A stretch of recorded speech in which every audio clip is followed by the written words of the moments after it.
Thanks for joining us again this week. Welcome to episode 124 of Tattoo Collecting 101, right here on Guy Atchison's Reinventing the Tattoo Network, a community where tattooers, apprentices, collectors, and all those curious about the world of tattooing are engaged to join these live stream and real-world events.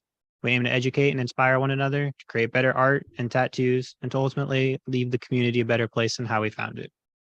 We stream out most days of the week, so be sure to check out the full schedule of events we have going on, as well as our professional development courses from over 20 world-class artists at reinventingthetattoo.com. You can also find us on our Roku channel, as well as all your favorite podcast platforms. So just search for Reinventing the Tattoo and you'll find us.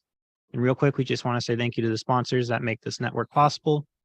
So thank you to World Tattoo Events, which has the largest, most comprehensive resource of tattoo events going on in the world right now, as well as Tattoo Now, technology for tattooers. They're the leading edge in professional development, management, and digital tools for tattooers of all levels, as well as thank you to our affiliates at the Fireside Tattoo Network and the Apprenticeship Diaries. And lastly, we just want to say thank you to Guy Atchison, who's the founder and inspiration behind the Reinventing the Tattoo community. You can go to guyatchison.com to get your copy of the Biomech Encyclopedia, instructional DVDs, original paintings today. And if you enjoy the knowledge we're putting out, be sure to share it with a friend and watch another video. And as you can see this week, we're all digital. Trying to remove it. There we go. Boom. Kyle, that was the best intro ever. You know why? Because he was rushing through. He knew I was doing something. I thought it was just because his nerves were easier because you weren't there to give him a hard time about it. I will give him a hard time all the time. Well, today's episode, we have Avery, I'm not sure how to say his last name, Badenhop? Avery Badenhop joining us. Adam hit me up a few days ago, Mr. France, and said he had a rad client.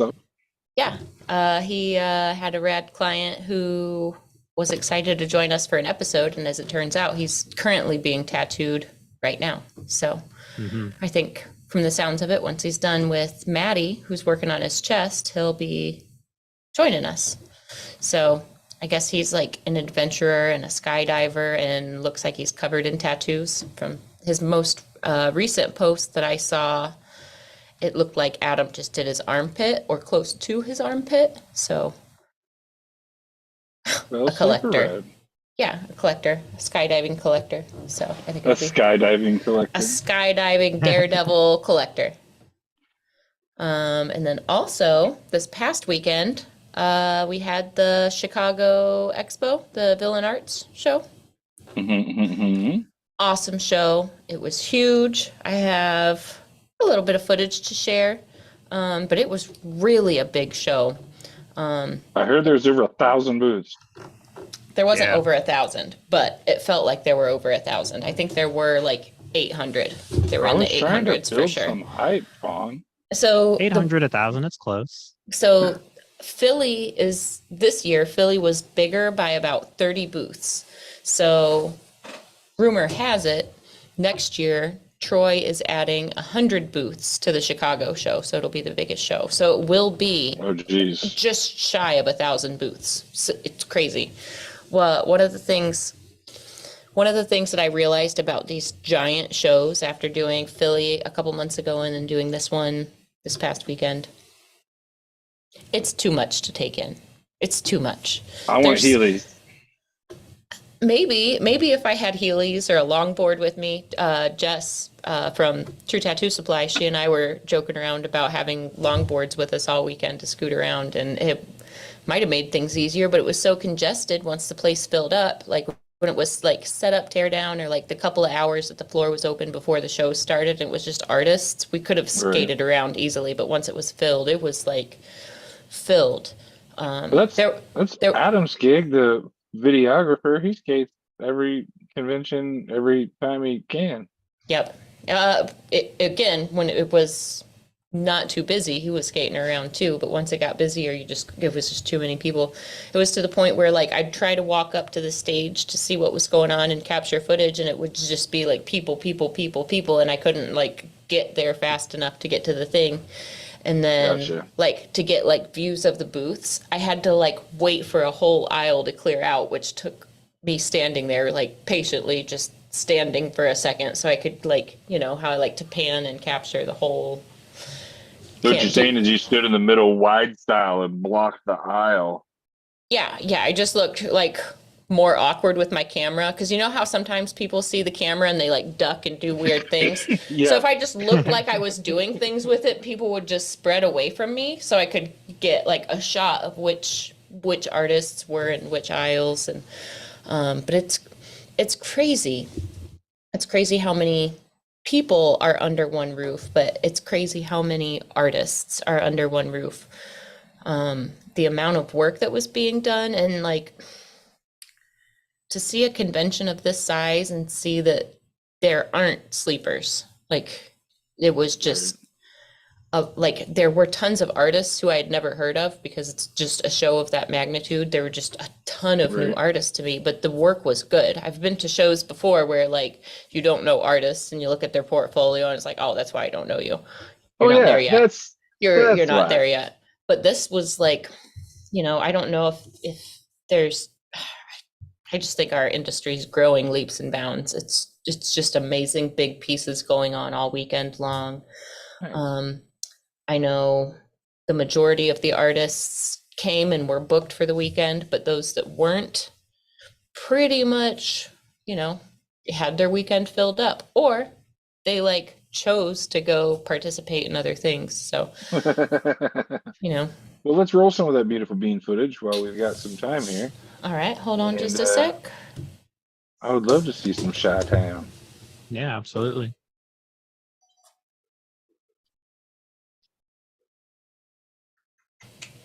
Hold on just a sec. Gotta get to the right file. Kyle, how's your week been?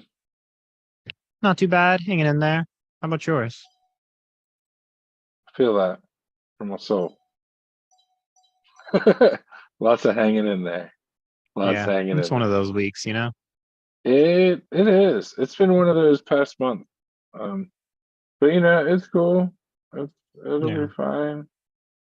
I'm just working away, cranking away at the painting as well. Nice. Yeah. I saw the one you were working on the other day on the interwebs. Oh, there we go. There we go. This you was just want to share on screen for a while? There we go. Mm-hmm. Yeah, this was before the show started. So I believe this was actually Thursday night. I went through and got a little bit of footage before we jumped in and started setting up. Well, we did a little bit of your live while you were setting up as well. So this could be the next morning then. I can't remember for sure, but I think I got just a little bit of footage as soon as we got there before we even unloaded the truck or anything. So rad. That's the beauty of all the equipment being so small and being able to be so mobile. 1, 2, 3, go. Well, the first little while we were doing this, I took everything with me because I wasn't sure what I was going to need. Whereas now, you know, I've done this enough times that I know there's Chuck Toth. He's awesome, showing off his baby. Hi, Chuck. Oh, look at those Chicos. Oh, I got distracted by the child. I forgot what I was saying. Sorry, yeah. Baby cheeks. They. But yeah, it's crazy to think, like, Ben, you and I are close enough to Derb and the whole Hell City crew that we see how much work they put into organizing Hell City. And, you know, Hell City's less than 200 booths, like way less than 200. And to see a show that's literally 4.5 times that size, just imagine the team that Troy must have. Like, you know, we talk about how much of a machine they definitely have the Villain Arts crew definitely has a solid crew, but they also do a lot of local union subcontracting. So a lot of times when you go to their shows, the people that are on the maintenance staff, that are on the janitorial staff, and the building staff, look at this line, drape, and all these places, they're generally a subcontracted local company. So they've really nailed down who to subcontract with to make sure that they have these shows go off without a hitch. I think I kind of think a lot of that goes to picking out the right venues. Look at how long this line absolutely. is. This is before the show opened Friday. This line just like circles all the way around this huge room. And this is why I like hanging out with you guys, because we just go in the back door. Yeah, it's just, and this line stayed like this for a few hours. In Philly, it just filtered and filtered and filtered. Here, I think there was enough room in this nice little lobby area that it just kind of like serpented through the room. So everybody didn't have to, yeah, that word. Everybody didn't have to wait out in the cold like in Philly. But this venue was really nice for being like a concrete floor convention center. It was really nice. There was a Starbucks in the building, so we didn't have to worry about like coming and going with food. You know, that's kind of a concern when we're stuck there for, 3.5 days essentially. There's Troy. You see him in his suit. Nice. Carl in the red. I don't know if you guys know what Troy Temple looks like, but he was just on the screen a second ago. One of my favorite things about Troy, there he is right by the sign still. One of my favorite things about Troy is his jackets. He always wears the craziest, loudest, like sports coats. I just love it. And then you combine that with rolling around the convention on his little scooter with the horns. Right. Troy, if I had a spirit animal, it might be you. It might be you, sir. No, he's a good dude. Here's another cool thing about Troy. He's right there working with the people up front, taking people's tickets and stamping them. So it's pretty cool. As big as Villain Arts is, and as many cities as they're in, and as big of a machine as it is, Troy's still hands-on with every step, as you can see here. Isn't that cool? That is super cool. Oh, he's playing with his phone, but oh, there's the Starbucks. We got so much coffee there, they started just giving it to us. Nice. Derb and I got hooked up with 2 rounds of coffee for 4 people. Like, that's a pretty solid, like, thanks, universe. Well, you guys probably also dropped enough in the tip jar for them to remember who you were. I think so. I think maybe that had something to do with it. I mean, we've hung out a few times, and our server's never been like, well, gee golly, I wish you guys would have left more money. Gee golly. Look at these giant pieces. I just feel like everywhere I turned, it was just huge, ready to compete work. Insane.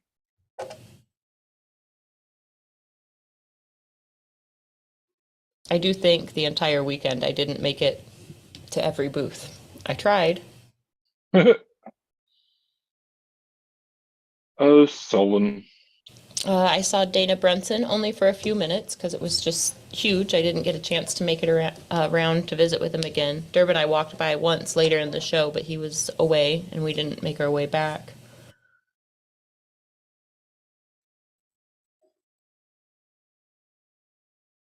So I think as a team, this is probably our last show for a little bit. I might hit some other local shows that I'm able to drive to, but I think we're kind of just gearing up for Hell City. So for the next little bit, we'll probably be talking about Hell City more than anything. So that's a cool thing about the Chicago show being, as big and like a milestone event.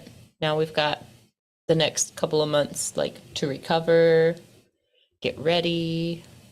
I just feel like we've kind of been heavy on the conventions the last couple months. It's like every 2 weeks we're doing another one. It seems to be like non-stop now. It used to be you got a little bit of break between it and there was like a convention season. There is no longer a convention season. It is just all year. All year. Go, go, go, go, go.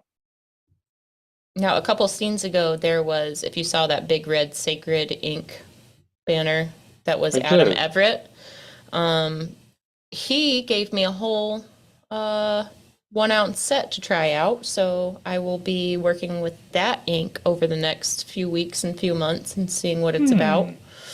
I'm really open-minded about the ink that I use, but, I've got like I'm going to say over half of my colors are still Star Bright, but I have integrated a few brands in there that I really like. So I'm optimistic about this Sacred Ink. Hey, Fawn, do you know what I integrated into my system? What'd you integrate into your system? Shading. Ben! How's that mag? I used the little one for now, just trying to figure out how the feel is, and it did all right. It did all right. Well, good. I don't know if I sent you a picture of it or not. I think so. Should I are you comfortable if I share it on Instagram so we can screen share it? Yes. I mean, if no, we'll wait. We'll wait till it's something fine. You're proud of. No, yeah, I sent it to you. That's fine. Just don't zoom in. Don't zoom in. It's not wretched. Yeah, I sent it to you. Okay. Boom. Boom. We've got snail trail. Moving along. We've got so many snails in this conversation. It's hilarious.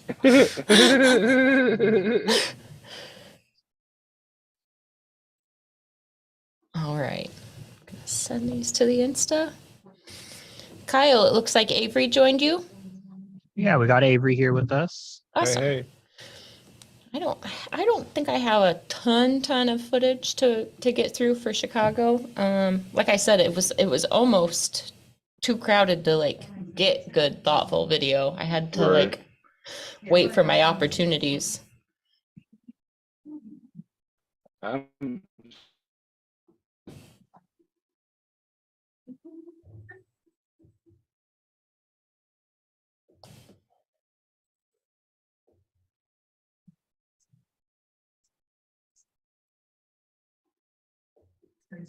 Yeah. Yeah. Cow.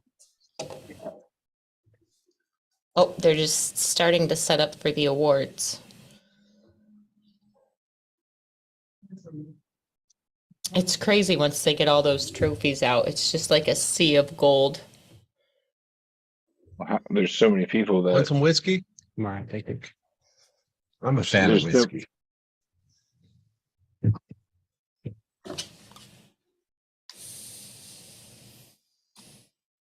With so many people, how many categories did they have?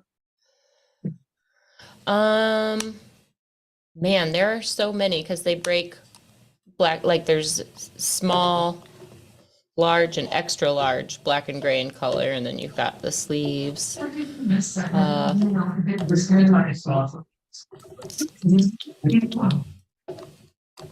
There's a lot. There's a lot of stinking categories. Also, they I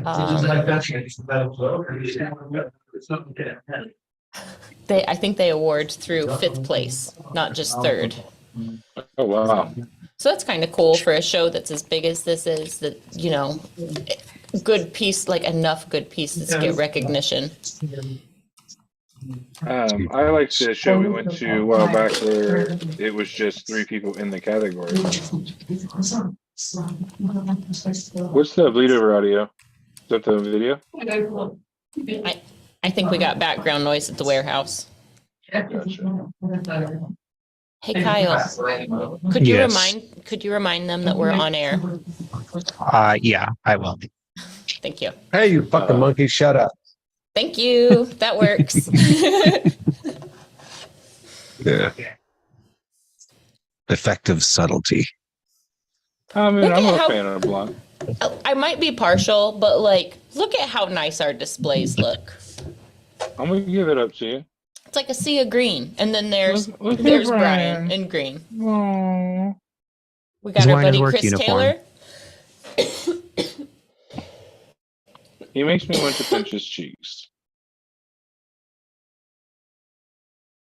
Sorry, guys. I didn't mean to cop on you. This is the tattoo that Dana Brunson was working on a few weeks when Kyle and I went over there. So that was it. Oh, nice. Up. Crispy whips. So much good art going on.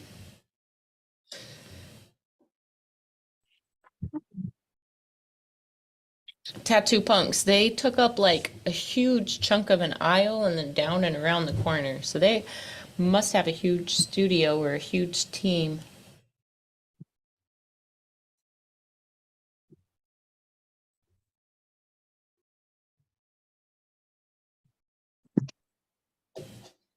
Oh no, people. Oh no, people. It's so crazy to think that so let's say if there are 800 booths, we'll say each booth probably has 2 artists and maybe a help person, but probably in reality 4 people. And then you add in probably countless more like patrons and attendees of the show. It's just nuts to think how big our community has grown. And this is just one show. You know, there are so many shows that are just a packed house like this. We talk a lot about, you know, the tattoo tribe, if you will. And it's just crazy how big that tribe has grown. This is one of the pieces that I tried to keep an eye on all weekend, and it really developed into a cool piece. The first time I came around, he had just laid the stencil.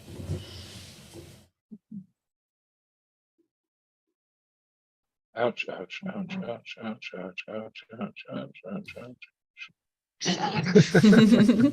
ouch. We all know. It's on the leg, though, and this is the first day, so I don't think he was said even... what I said. Well, but like the upper thigh, you know, the upper outer thigh isn't that bad. It's not like a shin or a knee or a riblet. A riblet. Or that little pinchy spot next to the armpit, but like next to the pectoral, that's not really either, but at least the spiciest pancake. Well, I'm glad to know all these spicy spots you're saying are the ones I've just recently got tattooed. Well, Kyle, when you jump into getting your torso tattooed first, it just helps you look forward to your arms that much more. It's a rough experience for sure. My first large tattoo was also my ribs, Kyle. Don't feel bad. You guys have like comparable, like on size and placement of your riblet tatties. You guys jumped right in. Those are giant. Kyle had another session with... I jumped right in. Do you mean like 20 years ago? Or Still jumped in. That's a big commitment, committing to something that's hip to armpit. That's true. A lot. It is. That's true. That's true. It's a big commitment. Hey, I know that guy. I just normally say that, and then Fawn's like, "Oh, who? This guy?" And you'll know his Which name. one? Like, I thought you knew the one with the face tattoo. It normally is the guy with the face tattoo. You're right.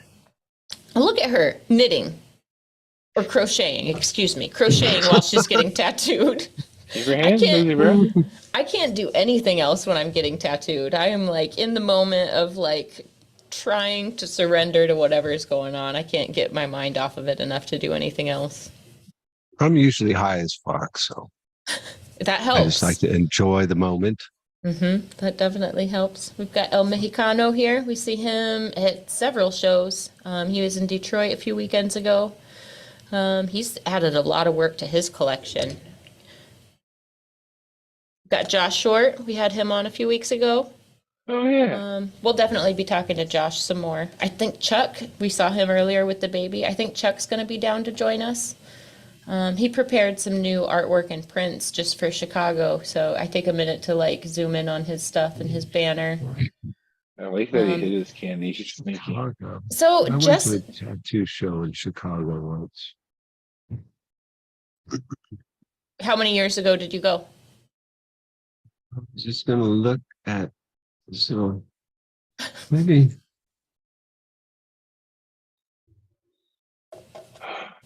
tattoo tour. Yeah, that's old. Back in the 90s, they had tattoo tour. Oh, that's Yeah, probably before Villain Arts. It's one of the OG shows. Yeah, because initially there was like really only, well, there was the National Tattoo Association had theirs every year. And then in Europe, of course, they had their own thing going on, but it was like even in Santa Rosa, what did Bert Rodriguez had a thing in Santa Rosa. Yeah, it was mostly National Tattoo Association, but then it was something called the Tattoo Tour. Because I went to the tattoo tour in San Diego. That was in '93. And then there was again in Chicago. Yeah, tattoo tour in Chicago. Way back when there was nothing going on. What was I doing in '93? I don't know. I was in third grade. Yeah, so I'm like, Little 8-year-old whippersnapper. See, this is why I don't do lettering anymore. This is why I don't do it. Because people are just killing the game. Yeah, I mean, there for a while, I considered myself a pretty decent calligrapher, but there are so many like fine line and lettering artists who have just, they can do so many things freehand that, you know, it's just so many layers further than what I delved with calligraphy. But I love it. Yeah, I got 4 tattoos at Tattoo Tour in San Diego. And I also got 4 tattoos at Tattoo Tour Chicago. Hitting it hard. Leo Zulueta. Who else is there? Oh, Sharon. I don't know. There was this girl, Sharon, and she had all these tattoos from tattoo artists, and she had signatures all over her body of the tattoo artists. Nice. And so then in '93, I had Sharon tattoo her signature on me. Speaking of crispy lettering, like, if you're gonna get a G on your face, get a G on your face. Do it right. Yeah, that's what I mean. Like, if you're gonna do it, like, get it beautifully. And that's what I imagine the G on my face is gonna look like. I love nice letters like this.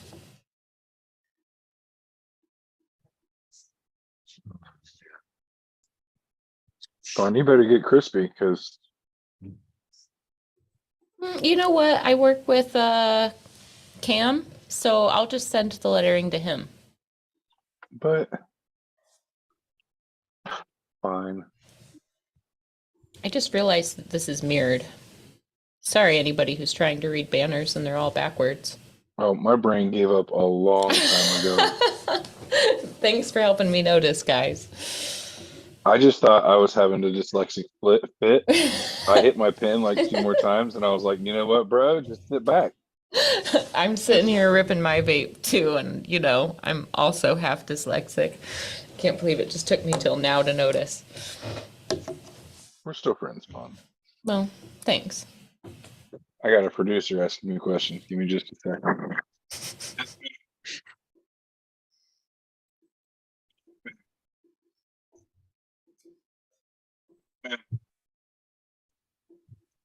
Foolproof Bloom. I heard that name. Rad. Yeah, I heard that name so many times over the weekend. Just collectors walking around, and like I'd look at their work and say who did it, and they'd say Foolproof Bloom. I can't talk. It's been hitting my vape too much. Do you remember Mr. Robert Kelly that helps at Hell City? Yes. Mr. Hell City Hottie himself? Is that where he's doing his apprenticeship? Yep, that's his studio. They killed it at Hell City this year too. Nice. Did you... Oh man, where was I going to go with that? I forgot. Oh, I was just going to say, have we ever mentioned that Robert has officially started his apprenticeship? Is this the first time we've talked about it?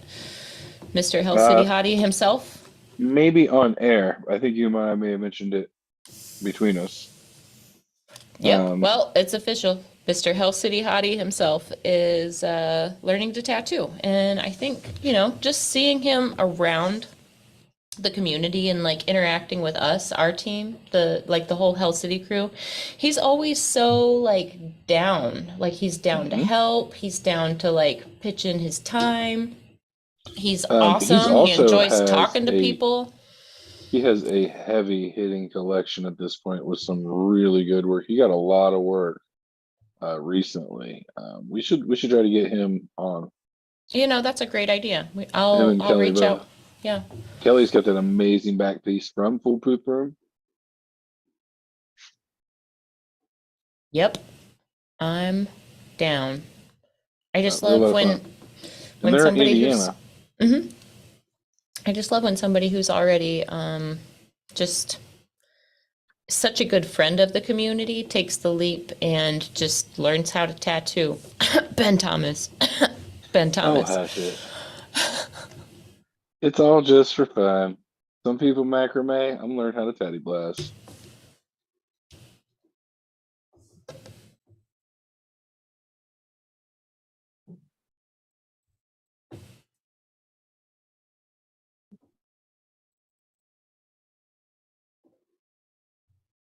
I did have someone tell me that if I ever wanted to sit down and go over some finer points, they'd be more than willing to sit with me. So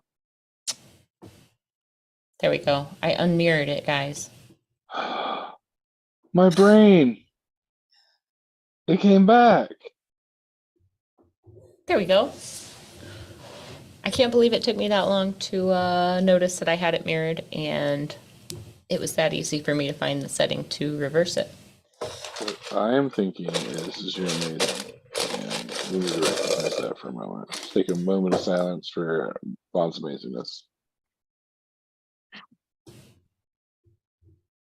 I don't think it needs any moments of silence. Why are you such a ruiner? There was a solid pause. That's enough. That's about the length of time I want my funeral to be. And just a pause. Let's go. Just a little pause. I went and slept outside in a thunderstorm last night. Oh, I bet you feel phenomenal today, don't you? Whoa, excuse me. I'm sorry, guys. I mean, other than like, yeah, no, it was a blast. Good time. Lots Look of at wind. That. I got some detailed shots of these cars partially for you, Ben. Did you see that pinstriping? I know. I've been trying not to oodle over them because it's a tattoo show. They were really nice. Show. Well, but did you see the 42 batteries he had in the back of that El Camino? The thing probably stands on its face. Well, throughout the weekend, he would shift it so it would be leaning different angles. But both of these cars were beautiful. You know, my friend Clayton has turned me into a like classic car snob, and fortunately or unfortunately, he's trained me to like pick out flaws in cars like that, like whether it's like orange peels, chips that were filled in the wrong color, a sloppy tape job, etc. But both of those cars were beautiful. You know, you see nothing but stellar black and gray work come from those guys, and you see beautiful clean line work in all of their lettering as well. So I think it's kind of cool to show both talents. I thought it was kind of cool that they were able to bring their cars in and did. You know, we talk about. Did they build their cars, or are they just members of a? No, they everything on the blue car. Everything on it was like hand tooled. So it had like hand tooled scroll work and filigree through all of the chrome on the bumpers, the grill, all the chrome trim that came down the door. It was like, and then once they lifted it up so you could see the underneath of it, it was powder coated in purple. And then everything that wasn't purple was chrome and also had beautiful scroll work etched into it. So they were like extra and also very well done. So it just. Well, that's that low life, man. That's what low is. It's extra. Well, some people cut corners with cars. And I think what this demonstrates is if you're going to see every every inch of the process through to that degree with a car, imagine what they're doing with a tattoo. Right. Like if you're that good with all the processes to achieve that complicated of an end piece of art, which I think a car of that caliber is, then it just sets the bar so high for the tattoo work that's going to be coming out.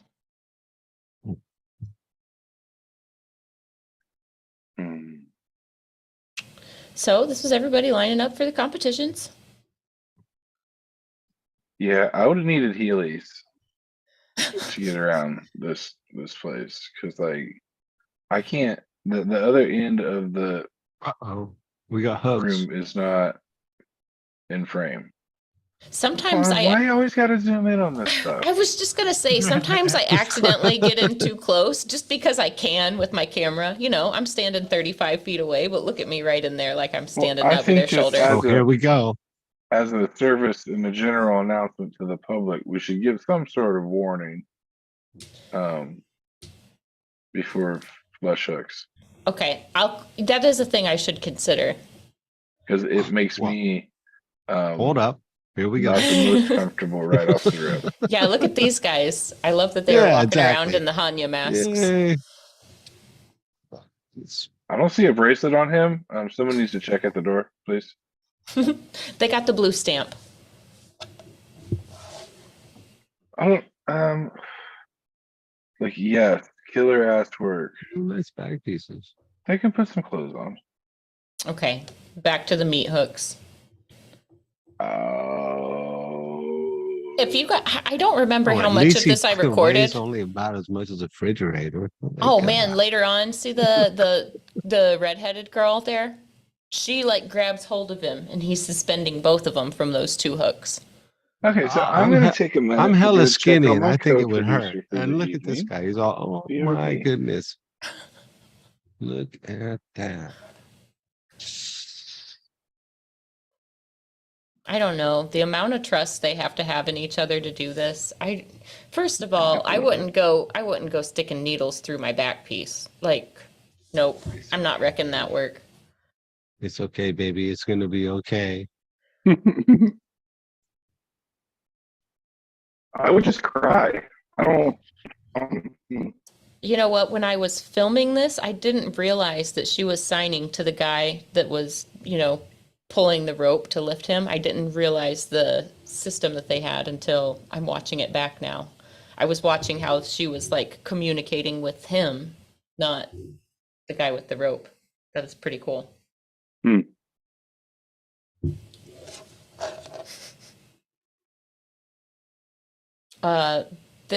Unfortunately, you guys can't hear the sound, but he did choose to be suspended to a Tech Nine song, if that helps in any way.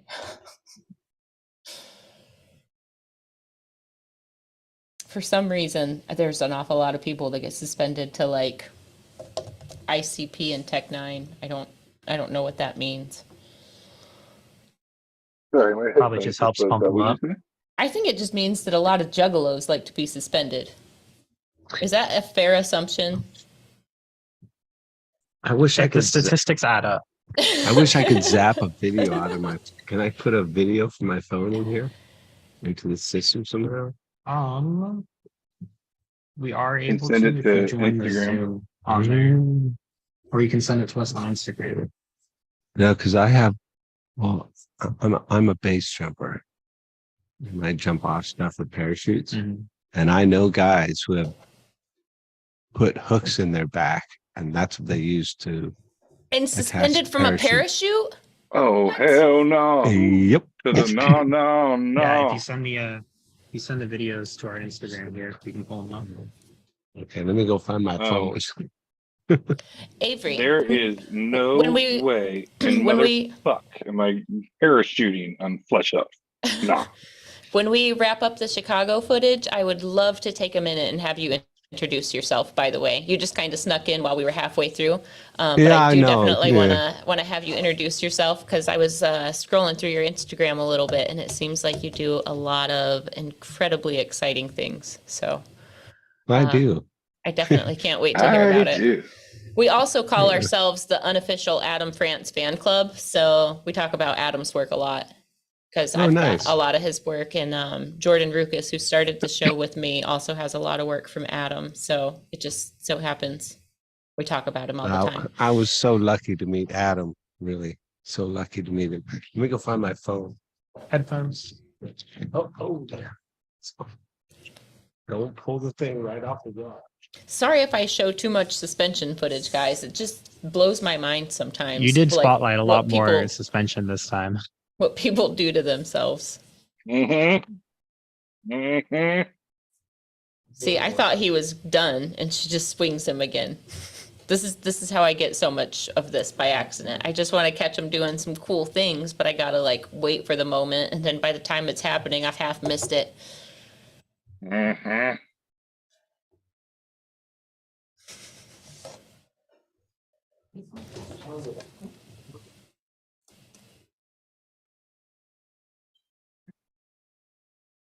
Oh.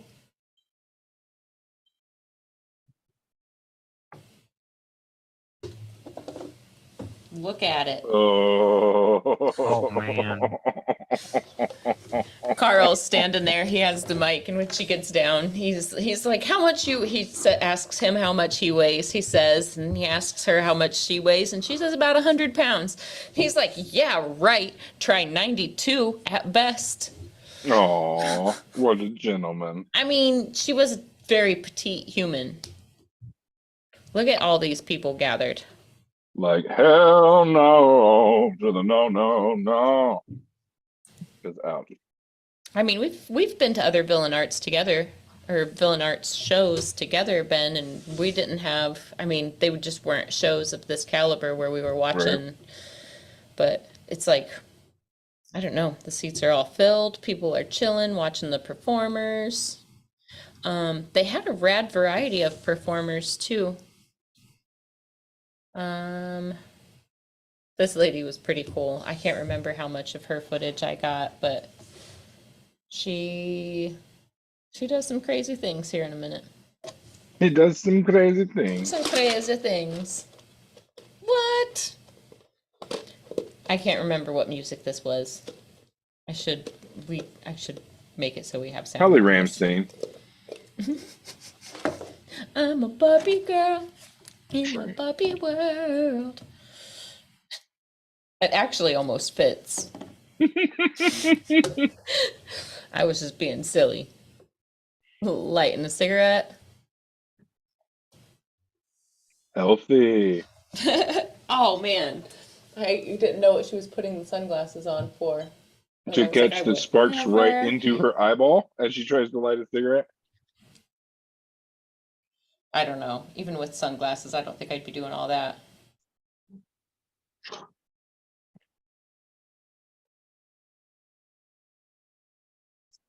Captain and Maybell were there, but I feel like I've gotten a ton of their performances, so I was trying specifically to capture a few of the other performers at this one.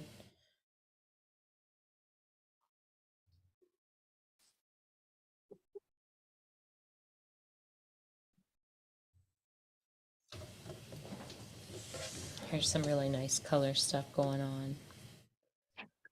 The more outer space work that I do, the more I enjoy looking at other people who do it. Just seeing the different approaches and the different ways other artists choose to layer and build their colors.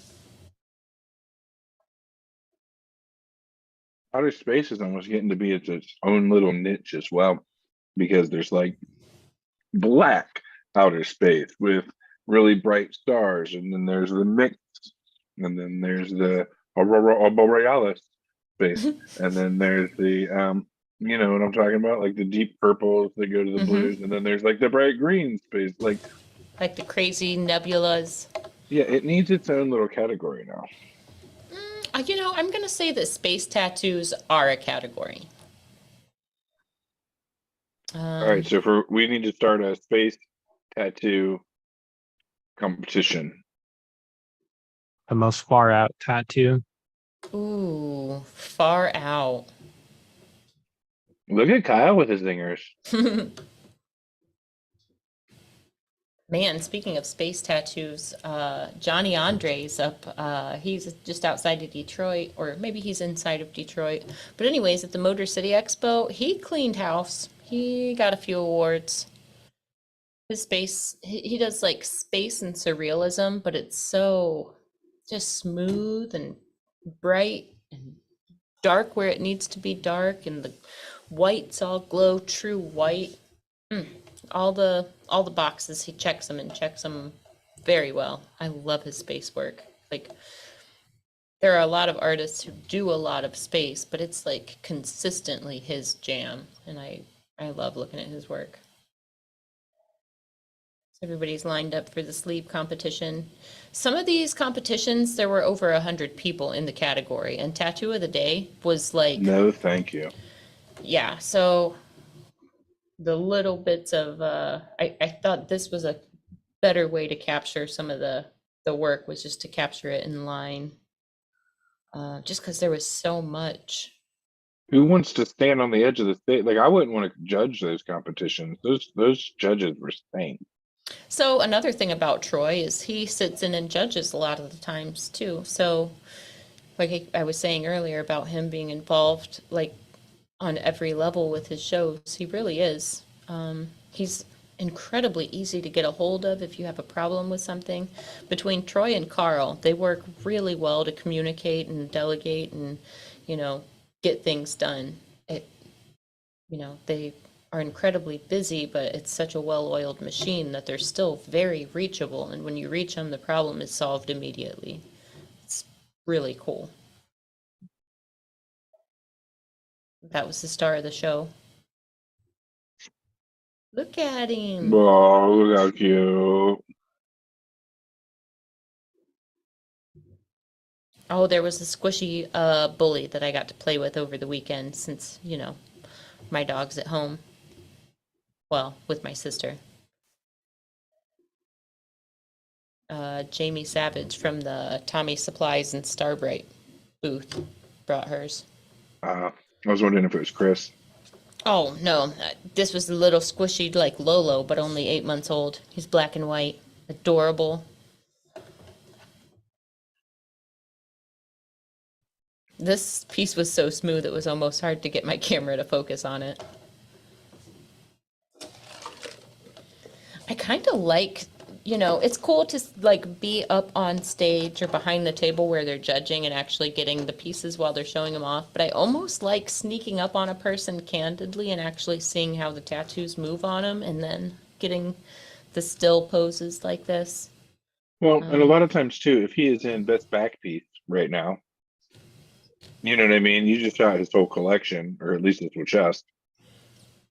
Do you know what I'm trying to say? Like, you probably see a lot more tattoo this way, and not just the one they're in the competition for.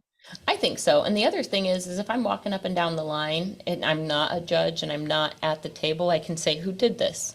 I can kind of get the inside, where if I'm on stage, they're not supposed to say who did it. But if I'm just talking to them in line, I can get that information.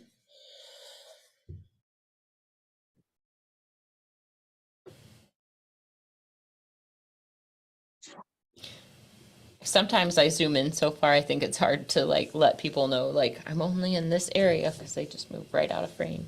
I need to just become a better at filming this stuff. No, just let them do whatever they want to do. It's fine. It's fine. I love it. Look at those glows on the horizon. You can feel that napalm glow. Smells like napalm in the morning. There's an atomic cloud and the reflection of the glasses. It might just be Fat Boy. Little baby Nuke. Could be Fat Man, could be Little Boy. We don't know. The world may never know. Look at that pink glow coming off of those flames. You see that, Kyle? Mm-hmm. It was wonderful.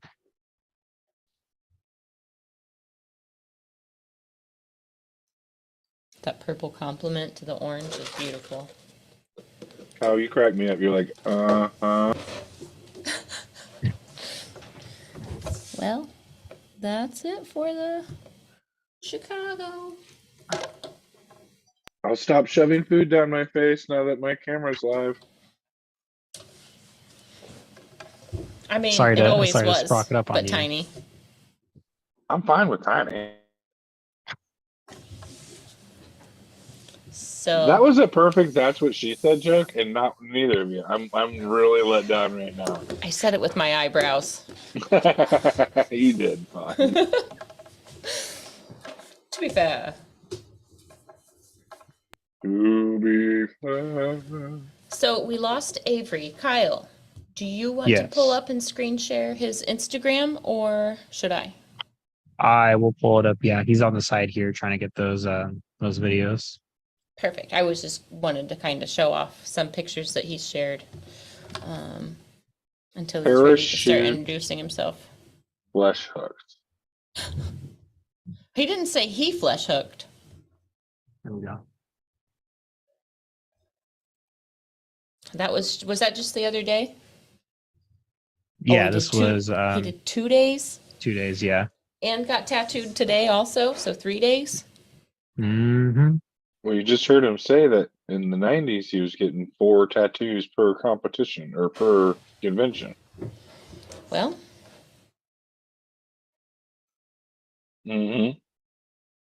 Mm-hmm. Ow. yep, I remember that spot. I remember that spot. Oh, he is covered. Oh. Showing off your collection. Oh, look at that. Oh, that's me. I'm hella covered. Uh-oh. All right, Found me. If you You want found to, me. yeah, there we go. Do you want to kind of introduce yourself, Avery? We don't kind of do it. Do it. I mean, Do it Hey. all the way. yeah. I'm Avery. Ha. That was it. Well, good intro. All right. No, you want to tell us a Great little job. bit about your tattoo collection? Oh, my tattoo collection. Oh my goodness, that's hilarious. I've been getting tattooed a long time. I got tattooed as soon as I turned 18, I could do whatever I want, right? And like it took me 6 months to sober up to make my first skydive. And then I immediately went and got a tattoo. Like when I was 18 and a half, that's what I did. So for you, skydiving and tattooing or tattoo collecting have kind of just gone hand in hand, huh? They were a couple of things I just like wanted to do when I was a kid. So, yeah. And I just wanted to get a tattoo, and I was just going to get the one, and I was just going to go make a skydive just because my dad had tattoos and I wanted one, even though we didn't talk about it, but I wanted one. And my brother was a skydiver, and my parents wouldn't allow me to do anything until, they would not. Yeah, the parents. Nope, can't do anything until you're an adult. So, yeah. Are you ever really an adult, though? No, I'm still 20. That's above being 11. And I just celebrated the 40th anniversary of my 20th birthday. So, That's a good Well, happy anniversary. 20th. yeah. So you had Adam work on you recently, and then did I hear Maddie? You were getting worked on by Maddie today as well? Yeah, I got a tattoo from Maddie today. Yeah, Adam has been, I was so lucky to meet Adam. I just met him last year. And I was so lucky to meet Adam because he kind of has a history with some of the work that I had going on from like the 80s, seriously. And so I was really lucky to meet Adam, and he just refurbished he did like my 3rd and 4th coat, so to speak. Yeah. Daddy got a new paint job. Well, So he's done a whole bunch of work on my body all across here. And also while I was here, I was like, well, I should get something else too. And I talked to Maddie, and she said, yeah, let's do a little piece. So we did that. Oh, there it is. Yeah. Holy cow. The world is quick. Trying to pull it up here. I just got that. We give Kyle a real hard time, but he's actually getting really good at all of this stuff. So many of the things we do wouldn't be possible without Kyle's All right, here. navigating the I got it on computer. the little small screen. Yeah, here it goes. There we go. Oh, that's so rad. Nice. There you go. Is there a story behind this, or was this Nope. something that Maddie had drawn up? We just made it up today. Nice. That's even better. I love it. I love the unicorn horn. I love the wings. Yeah, it's awesome. Little turtle Pegasus. That's rad. It's a flying turtle unicorn thing. Yep. Thing. And its name is Lyle. So there you go. Already got a name. Did you Sorry, name it? guys. I just about burnt the house down. Give me a second. What? Did you already have a name picked out before it was finished, or did it come to you afterwards? No, we just, well, I decided right then. Actually, I showed her a picture. I said, well, in the end, every turtle's got to have a face, right? So here's the face. And so anyway, that's Lyle Tuttle. Well, turtle. Nice. I see what And you there's did a there. lot.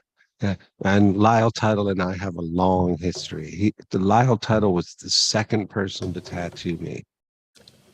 Tell us And, about it. Yeah. Well, I wandered into it was the day before my birthday, and I think it was well, I'd have to look. I'm sure it was 1983 when I was in San Francisco, and I wandered into a tattoo shop the day before my birthday, and I wanted to get a tattoo.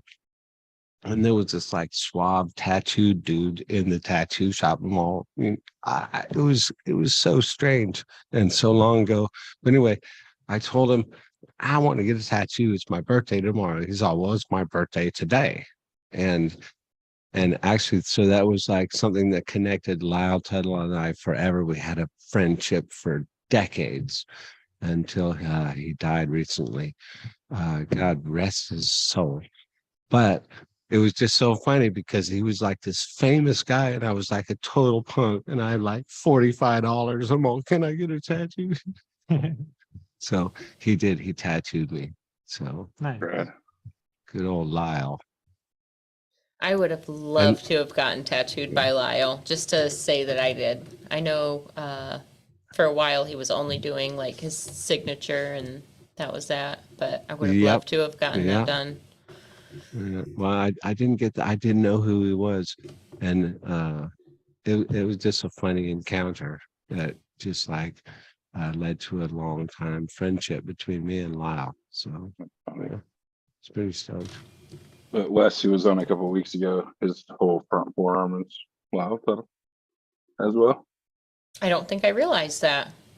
Yep, he was How in did I miss San that? Francisco for cooking school, and connect to the dot. Wow. Okay. All right. Yep, That's pretty cool. I don't know how I missed that. Tattoo family web gets smaller. So who else has worked on you? Who, me? Yeah.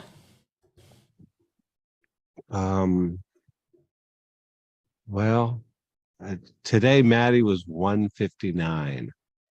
You've had 159 people work on you or 159 tattoos? I have had 159 people work on me.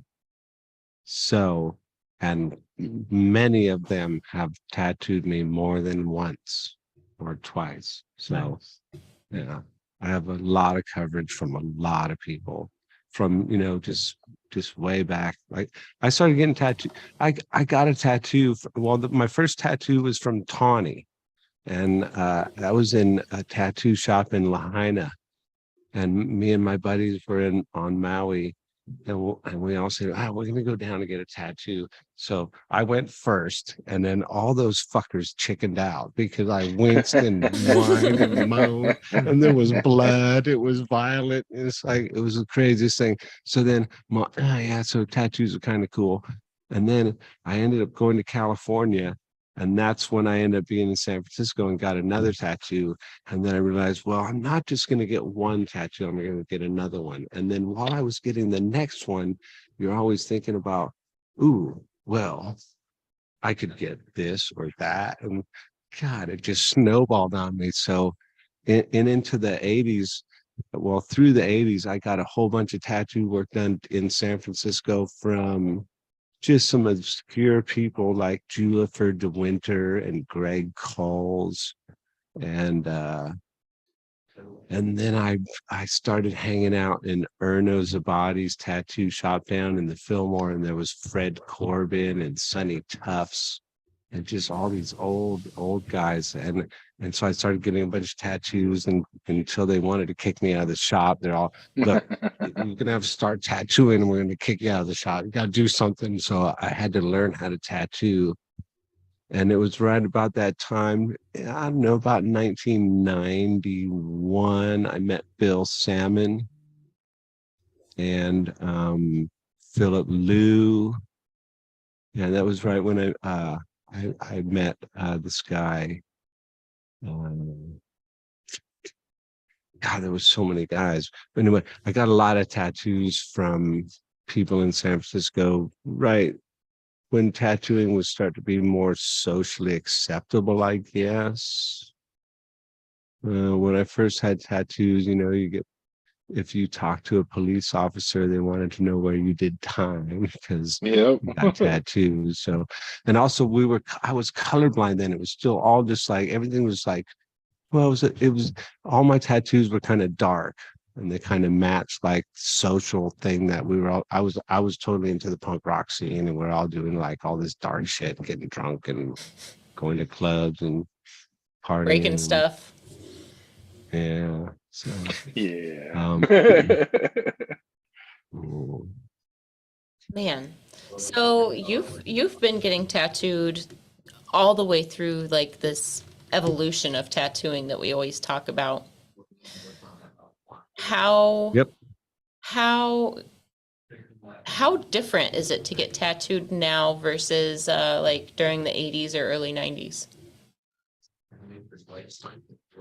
Oh, well, in the 80s, and I wouldn't know before that because I couldn't, I was just a kid. So tattoos were just like this fascinating thing. My father had tattoos, but we didn't talk about them because he, I don't know, it was just something about my dad's tattoos. He got them when he was in the Navy.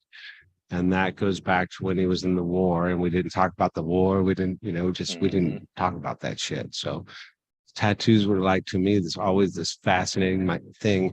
And my brother and I, we used to like try and make little tattoos with needle and thread. And, that's when my first tattoos were me and my brother with needle and thread when we were kids, like, we could make a mark on our skin, blah, blah, blah, blah, but it was always, so tattoos had always been the sort of a taboo underground criminal. I don't know, there was something wrong with tattoos, when I grew up.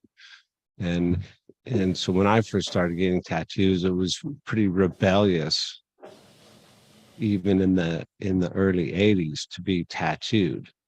And if you were tattooed, you were going to get questioned. But whatever, I wanted to get tattooed because once I had one or two or three or four, it's like, okay, that's what we're doing. It's on. We're getting tattooed. It's funny how it tips that quickly, huh? You go from like one or two or three to bodysuit. Oh, crazy. I'm like on my third or fourth coat. It's crazy. What's funny is even in like, I started getting tattooed in 2003, 2004, and it was the same reasoning. It was, I wanted that bubble. I wanted that if you're too narrow-minded to take a second to actually talk to me and figure out that I'm not a total piece of shit, I didn't want to talk to you anyway. So it created this like very nice buffer between having to be social with people you didn't necessarily see eye to eye with. And then all the shows came out, and it ruined it. They started to become pulp culture and cool, and I was like, man, now it draws attention. We're used to deter it. Now the little old ladies will be pulling your shorts up, touching Right. things. You know that Kat Von D lady? Well, Yeah. I've done a lot of interesting things in my life, and before I've met a lot of people, there'd be like communication, and a lot of it would be like on the telephone, and I would talk to a lot of people on telephone, and then I would meet them to take care of whatever business or whatever thing we're doing. It's like it was always a moment of hesitation, and I could always tell from them. It's like, what the fuck? Who is this guy? You know? and but I've never really as a complete adult senior 20-year-old have never really failed just because of my looks.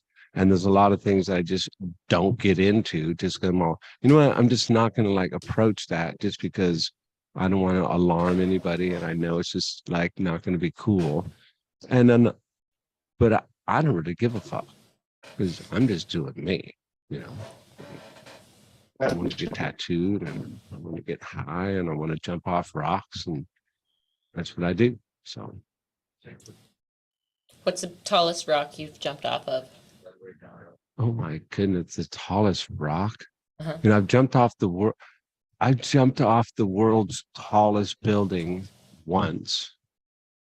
Well, not once. I jumped off the building a bunch of times, but once upon a time when the KL, the Petronas Twin Towers in Kuala Lumpur used to be the tallest building in the world. And when it was, me and a bunch of buddies of mine got a job and went down there, and we jumped off the building right at the millennium. So it was at the stroke of midnight between the last 1,000 years and this 1,000 years. So it was on January 31st, 2000, right? So 15 of us jumped off the world's tallest building, and we jumped from this millennium into the next millennium because we were all in free fall when the clock hit 12 and all the fireworks went off, and it was crazy shit. So it can't be broken for 1,000 years. Yeah. That's pretty awesome. But that building is not the tallest building in the world anymore. So it's because we did that in 23 years ago now. Yeah. Awesome. That was But not 23 years ago. I don't even want to hear that math. I've jumped off the world's tallest waterfall, which is Angel Falls in Venezuela. Nice. I love waterfalls. I would love to just take a running leap off of one anytime. Yeah, but they're big, and you gotta have protection. Yeah. Oh, yeah. Yeah. You can for only do sure. it once. I want to be the I've got second this- person to go. I've got this vision, and I think maybe you're the right person to talk to about it. So imagine this tiny kayak, okay? Parachute, okay? Niagara Okay. Falls. Yeah. Could you take I a don't tiny think you'll have the kayak trajectory. off of Niagara Falls with a parachute? No, I wouldn't. Or- Niagara Falls. Niagara like- Falls is not that big. What about one of the like a paraglider? If you just took like the paraglider, took it off the wheels, and then put it on top of a tiny kayak. So you want a kayak? I just all have about this the vision kayak. of kayak. But you hear Kayak you hear- on Niagara Falls. you hear the stories like back in the day of people getting in a barrel and Going rolling off the over the barrel, falls. Yeah, rolling over the falls and trying to survive. But like tiny Right. kayak and a safety net. Ben's not buying it. No, Ben's not buying it at all. Sounds like an early No. flying machine. Could have been. Could have been. No. Base jumping with a kayak. Sounds like extra weight. Probably hurt your legs. I don't know. That little Rockstar kayak that I keep wanting real bad is only 28 pounds. Are you just trying to look for a reason to buy a kayak, Fawn? You know you don't need one. You're a goddamn adult. If you want a kayak, go buy one. I'm probably just gonna get one this spring. I support your decision. So nobody supports my decision to try and kayak off of Niagara Falls. Well, Not that's as a because suicide attempt. that's just the dumb decision, Fawn. Can we just throw that out there for half a sec? All right, I We won't like do you. it. We like you in the form that you're in. I won't do And it. we don't want you to get taken out by the fall. Well, So I looked at my phone and I couldn't find the video. I'm retarded. There's like 12,000 million shits on my phone. But if you look up on the internet suspension base, you will find my buddy. And that's what he does.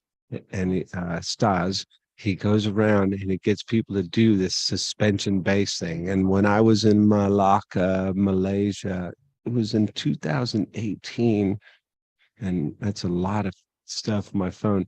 But anyway, yeah, Malacca, I remember my buddies were doing that. Him and what? Alex. Oh, what? Suspension base? Are you fucking kidding me? Yep, look at that. Because we just saw that video of that guy hanging from those hooks, right? And this is what these nutty people are doing. They are doing suspension base, where actually the parachute is just hooked into the meat of their shoulders. It's nuts.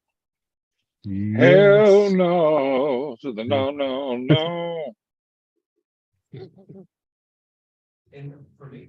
Nope. Here you go, Ben. No, if I would have pulled it up on my phone, Kyle.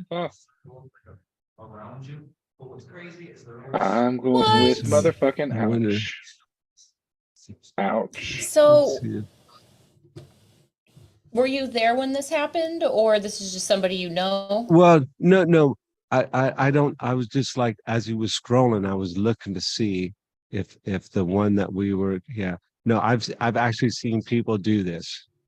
Yeah. So I've been right there with him, and that time that these two guys, this Australian guy and this Russian guy, both did it, and I said, hell no, I'm just like not doing that. Yeah, that seems like a lot of trust. did they do the piercings and stuff right there, right before they jumped, or did they do that beforehand and then? Right there on the spot. Okay. Yeah, the guys laid down on the thing, and Stas went over there and he poked his little meat hook through him, and he fed a little what part of the thing is that? Yeah, I can't. If you zoom, can you zoom in on those pictures? I can tell you what they're using. They're using like these little French hook things. Yeah, look at that. There's it's like a hook with a screw through it. Mm. Yeah, look at that. So he would pierce the skin and then feed the screw through and then put the hook thing on it. It was fucking crazy. Yeah. And then hook up the lines for the parachute on that, and that's what suspended these guys. And that's what they're into. That's crazy. Is this something that they do regularly? Was this just like to commemorate something? Nope, hella people have done it. Look, there's a guy doing it from a cliff right there. What's this guy jumping into that looks like it's a giant man-made circle? The nuclear reactor, bro. That's what it looks like. Are you base jumping inside of a yeah, nuclear look. reactor? Yeah, No, go down look at that one. Yeah, that one right there. Yeah. Look, suspension base into a fucking tower. Or he might even. Oh no, he's doing bungee. He's not even going to use parachute. He's just doing. Did you say Bungee? bungee? Oh That's no. Bungee? A suspension. Yeah, a suspension Oh. bungee jump. Nope. Fuck every second of Yeah. that. Nope. Wow. Like, is it secured around his waist as like a backup too? I hope. It's gotta be. Yeah. No, he's not got- when when he jumps, his suspension right now, all that stuff is hooked up. When he jumps, it's all attached to his meat. I think there's like But like hypothetically, if that tore, that's just it. Yeah, well, yeah. Music Well, honor? There's an emergency room. well, here. go back to the base jumping one. This guy is obviously a fucking wuss. Look at that guy right there. Okay, A wuss. that guy is not a wuss because it's all about the parachute is attached to him. There's no safety cord, no nothing. I mean, I guess that would be like the ultimate feeling like you're flying, if that's No. your thing. Whew. Yeah, no, I do it. I do it all the time, but I wear a harness. I don't attach Like it the to my squirrel knee. suits. Right? Yeah. Have I you do ever done those. that? You do the squirrel suit too? Uh-huh. I feel like I'd be great in a squirrel suit. Feel like you'd be a good squirrel. Probably. It's deep in your DNA, Fawn. To run and jump off of things. Be a squirrel. Oh. I mean, squirrels do that too. That's what they do. Good job, Kyle. I don't know if I'd have the cojones to do the squirrel suits though. I Seems to mean, be a lot of room for error. you have a parachute too. I said what I said. So you Most of the wouldn't, time, isn't the point of that like zipping through wouldn't the be down for canyons and just close to the rocks? And man, I think it'd be so cool to be familiar enough with free falling that you could start to read the air currents and actually like play with them and float with them. And I just feel like that's, I don't know. I really think I'm going to enjoy skydiving once I get the chance to do it. I just love to get like in tune with that other skydiving is element. fun, but I think squirrel suit like stuff's a whole nother level. I don't think I'm in for that. I'd give it a try. Skydiving and flying squirrel suits and base jumping and then base jumping squirrel suits and all of those things take a long time, a lot of dedication, and it's nothing that should be rushed into because they're super, like, they will kill you. That's all there is to it. One of the things that Yeah. prevents me from skydiving is like a lack of organizing the actual time to go, of course, is highest on the list.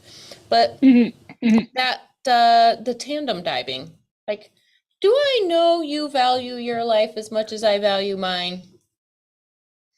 Absolutely.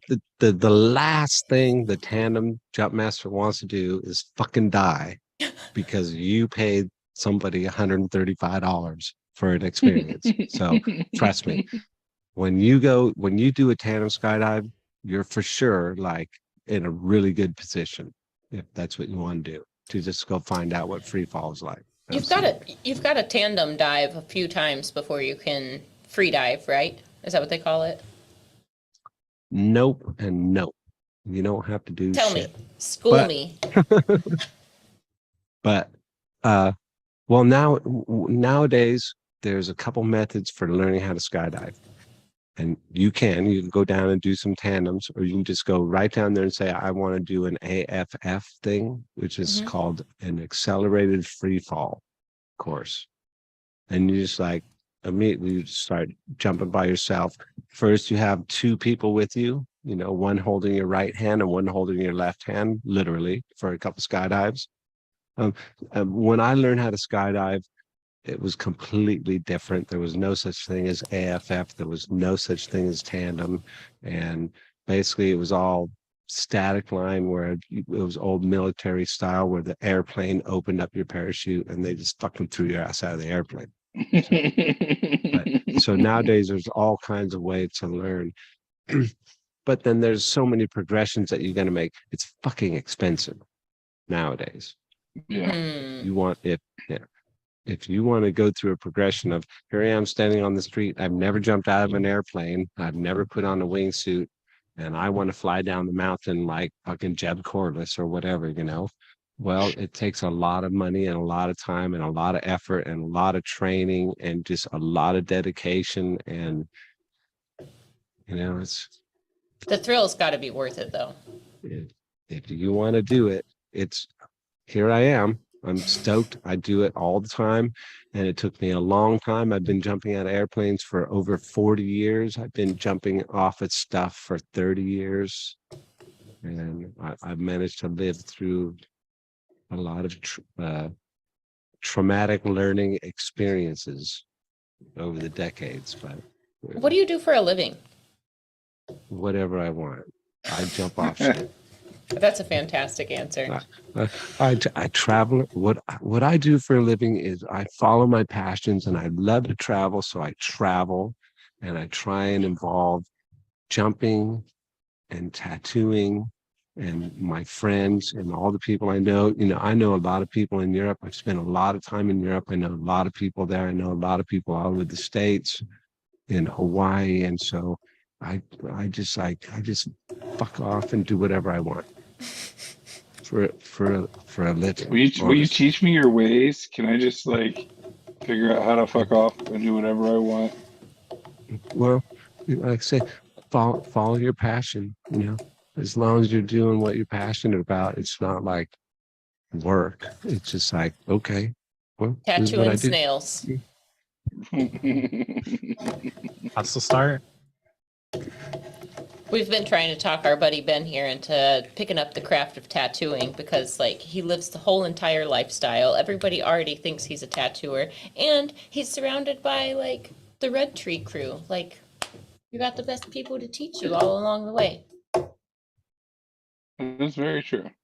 He's still I not also convinced. still can't draw stick figures. And nobody asked for a stick figure tattoo. We're talking about snails, Ben. So I was telling you, I was hanging out in Erno's tattoo shop down in Fillmore in San Francisco.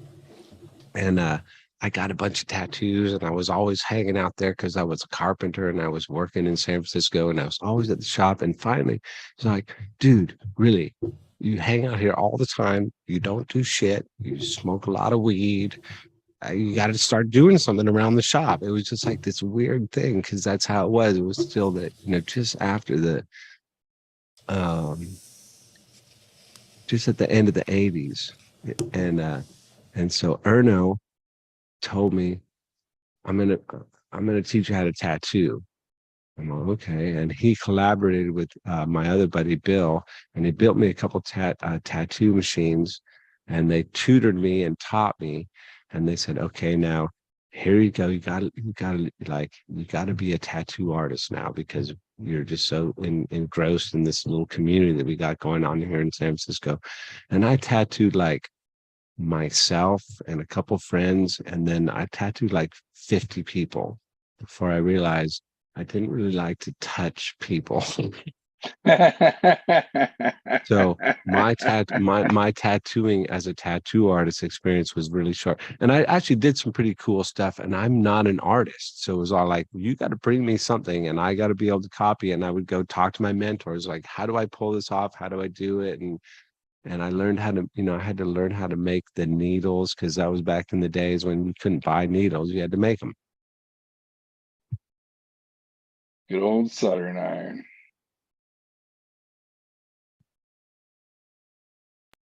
So you learned it all. Yeah, but you got to be able to handle people and be really personable with whatever walks in the door, right?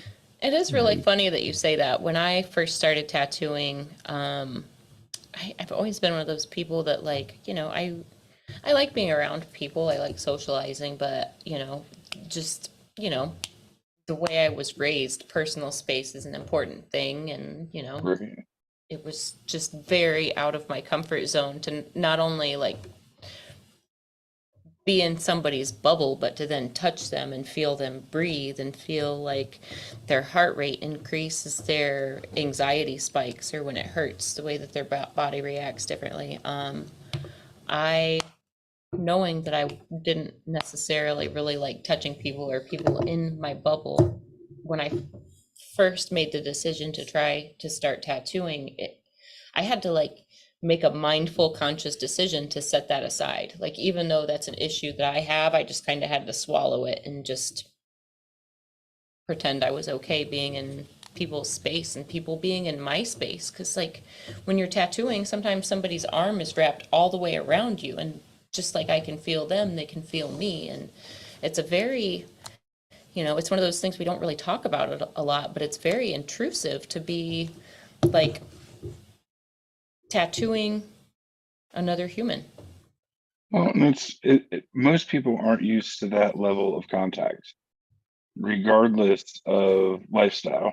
It's not very often you have somebody touching you for 4, 6, 8, 10 hours at a time. Mhm. Not just touching you, but Like- stretching your skin, manipulating you, pushing on your body, leaning on you, When you sharing your were breath. when you were doing the tattoo removal, did you feel any of that as you were working with people and moving people around? And Well, absolutely, because you have to be in tune with the person. You have to be in motion and that connection to make sure your depth is right. Mhm. To make sure that you're staying inside of your guidelines and staying inside of your stencil and the things that you need to be doing. So it's very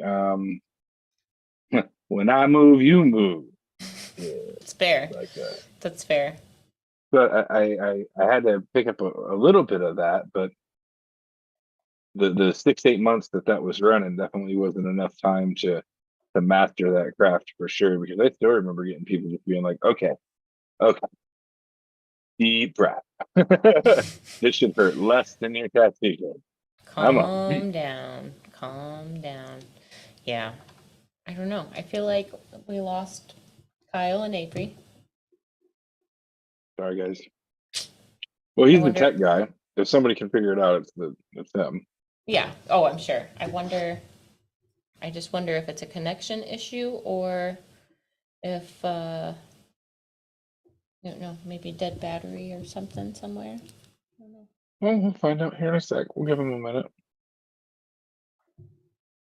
It is 7:30, so we could banter back and forth a few minutes. And if That's what I said. they, Let's give him a couple they- minutes. yeah, if they rejoin us, awesome. If not, we can wrap up here in a few.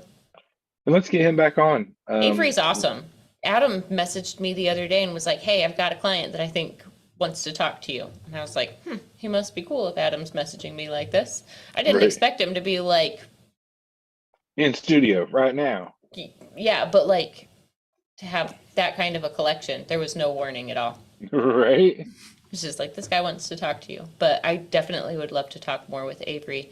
It sounds like he travels all over the place. Adam said he wasn't local, but maybe we can, definitely, or we've exchanged information through the grams, but Well, if he is being tattooed by Adam and people at the studio, I'm sure he'll be back around at some point.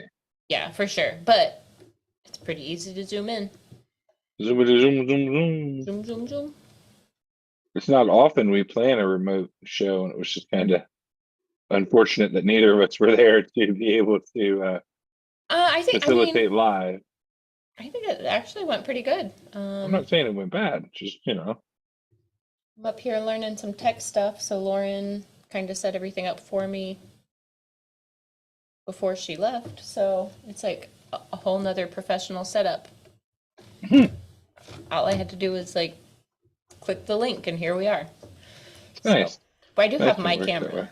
So this is our camera that we have. At least every week. you just Ron Burgundied it. And here's to you, camera 2. That's Well, how we should start running our show.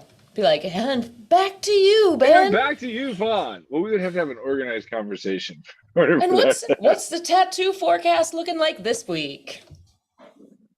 Shitty. Well, all right. So we got like an hour and a half in before we had any technology demons. We just got a text from the intern that says we lost connection, but you guys are still live. Okay, well, let me message him. And do you think we should just wrap up? Yeah, let's call it a show. Okay, I'm about to cough. Excuse me. Do you know that they say that if you catch yourself with a case of the hiccup, the hiccups are derived from a function from when we evolved from fish. So it's a function that fish also do when they gasp for air. I was just telling So when somebody you else get this.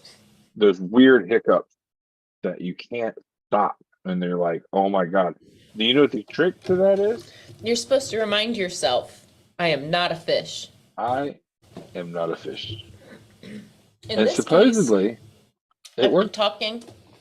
I drank all of my tasty beverage from Popeyes That is a tasty beverage. down to my very last sip of coffee. I'm sorry, fantastic. I was ill-equipped. I was prepared with everything else. I had the footage ready to go. I didn't have a You beverage. did amazing. I didn't have a beverage. I should have had a beverage. I didn't either. I had to get one mid-show. So Okay. I food prepped Sunday, and apparently had made some carrots and a foil patch that I had stuck in the oven to like portion out in a minute, and never got back to them. So when I turned on the oven to preheat it for LB's pizza, she was like, "That's something on fire!" And sorry, mid-show, I about burned the house down. But you didn't. No, we're That's good. good. I just gotta clean it up now. Well, Kyle says we're still live, so I assume he and Avery are still watching at least. Avery, thank you for taking the time to join us. I would love to have you Absolutely. on again. I would definitely love to communicate and coordinate that. If We'll you're get something available. set up. Yeah, every Thursdays we sit and talk tatties. So, Ben, Fun. we made it to the end of another episode. It surprises me every time still. Every time, once we make it to the beginning, we're gonna make it to the end. That's a fair assumption.